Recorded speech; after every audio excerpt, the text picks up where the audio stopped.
আমাদের সমাজে আজ এক চরম দুঃখজনক বাস্তবতা দাঁড়িয়েছে। সেটা হচ্ছে কিছু নামধারী আলেম যারা গতদিনেও যারা ক্ষমতাসীন ছিলেন তাদের পা চেটেছেন, তাদের ধান্না দিয়েছেন, তাদের দরবারে হাজিরা দিয়েছেন। এখন তারাই আবার নতুন হিসাব কষে হাজির, পরবর্তীতে যাদেরকে ক্ষমতায় নিতে চাচ্ছেন তাদের দরবারে।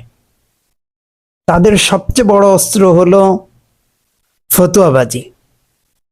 ফতুয়াবাজি করে তারা নিজেদের গদি ঠিক রাখতে চাচ্ছেন। তবে এটা সত্য, আপনি যত বড় আলেমই হন, আপনি বলতে পারেন আপনি বাচ্চা মানুষ, আপনি কি বুঝেন, আপনি যত বড় আলেমই হন, কিয়ামতের ময়দানে আপনাকে দাঁড়ানো লাগবে। আপনি যার বিরুদ্ধে অভিযোগ করছেন, যার বিরুদ্ধে ফতোয়া দিচ্ছেন, সেও দাঁড়াবে। সেই দিন ফয়সালা হবে, সেদিন কিন্তু আপনি পার পাবেন না। সেদিন আল্লাহর দরবারে চূড়ান্ত ফয়সালা আপনার হবে। তাই আপনারকে আমরা অনুরোধ করব যে আল্লাহর রস্তে সত্য কথা বলেন। আপনি বাঁচবেন কয়দিন, এই সুবিধা কয়দিনের?